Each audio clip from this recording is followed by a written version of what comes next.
Up to now, companies, individuals and countries are still ailing from indecision when it comes to Bitcoin and other cryptocurrencies. Random and unanswered questions still boggles the mind. What is cryptocurrency?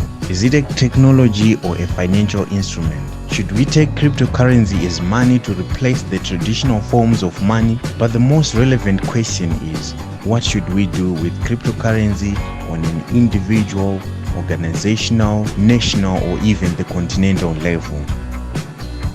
No easy answer can be found on this. It is not a matter which requires a one-size-fits-all approach. Only research and thorough analysis can deduce a reasonable position on the matter in question.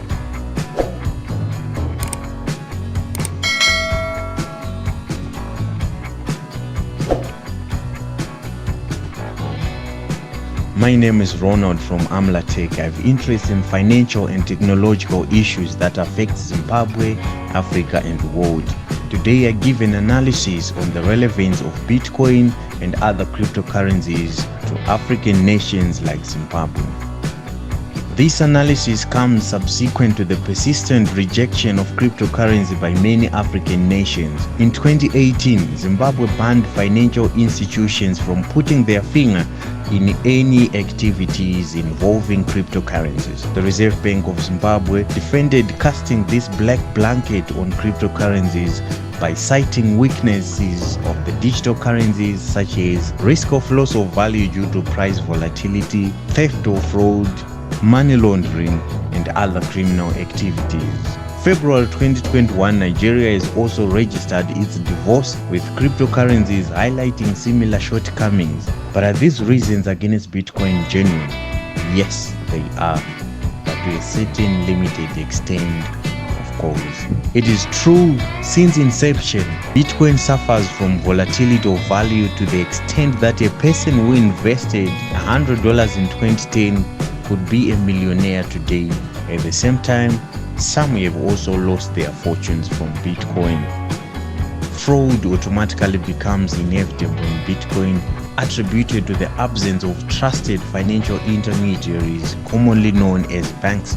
There's a risk of a problem known as double spending, where a buyer can use Bitcoin to purchase goods online and still be able to reverse the transactions after receiving the goods. This can happen when the buyer is also a validator of transactions, known as a miner. However, it is worth to note that the probability of occurrence when it comes to the aforementioned disasters of cryptocurrency is closer to zero. It takes pure geniuses to successfully conduct such malpractices, and the last time I checked, the world did not have many of such people.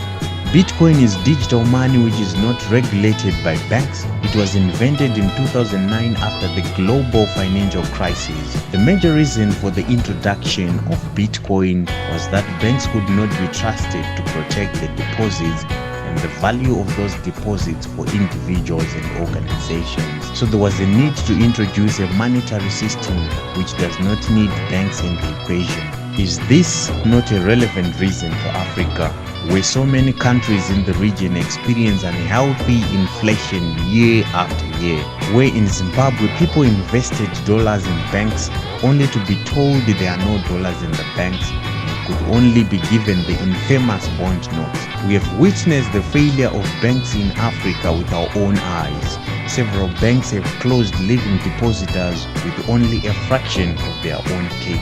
Is it not common to experience double-figure inflation or even six-figure inflation rates in the continent, particularly in Zimbabwe? It even becomes ironic when the authorities say they are banning cryptocurrency because it's not stable. So which one is stable? The Zimbabwean dollar, the naira, the rands? No one knows. Amid the failure of the African traditional currencies, we need to adopt alternative avenues, such as the use of Bitcoin. In as much as Bitcoin is still evolving and being fine-tuned, we need to learn through practice. The RBZ said we will watch from a distance.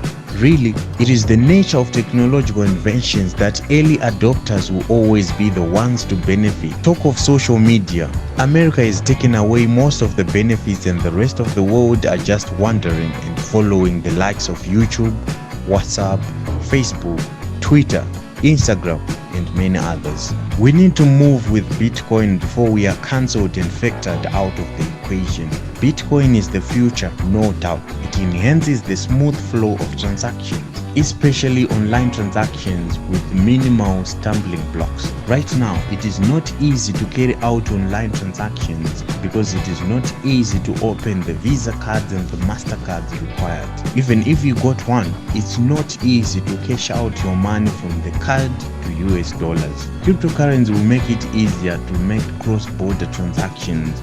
Imagine having a system where international transactions are as easy as local transactions. Furthermore, cryptocurrency plays a significant role in creating employment, as most youth and even the older generation will be involved in investing as well as Bitcoin mining.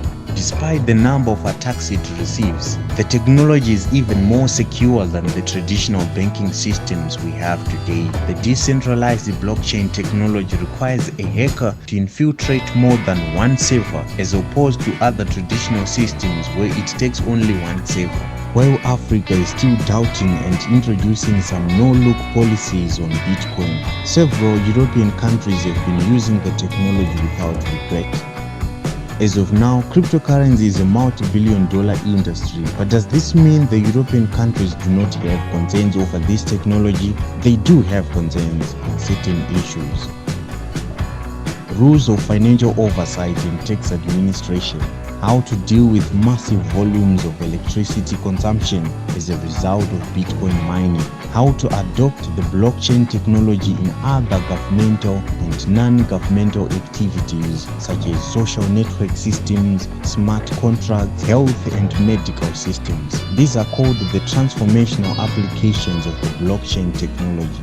In the United States, Elon Musk, the famous billionaire, has invested $1.5 billion in Bitcoin. This is a statement to the world.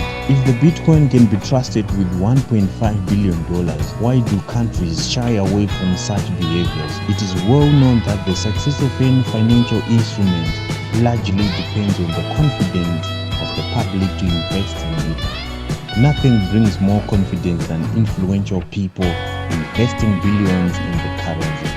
This is a clear indication that cryptocurrencies are becoming more and more powerful. For individuals, there are also questions on what really are these technologies. Does one need to comprehend the technicalities of the currencies in order to profit from it? Not really. You just need to know how to invest and transact. A cryptocurrency is a digital asset designed to work as a medium of exchange. It works on a decentralized network based on the blockchain technology, where the blockchain technology is like a book or a ledger containing records of transactions contained in a network of computers. These computers are referred to as nodes. They store records of transactions, and the information stored has to be identical from one node to another upon being validated. The validation process is done by individuals called miners. These people compete to validate a transaction, and the winner will be rewarded. Every time a miner successfully validates a transaction, they receive payment in form of transaction fees and new coin creation. The currency still faces weaknesses that needs to be addressed with time, otherwise it will indeed become a bubble.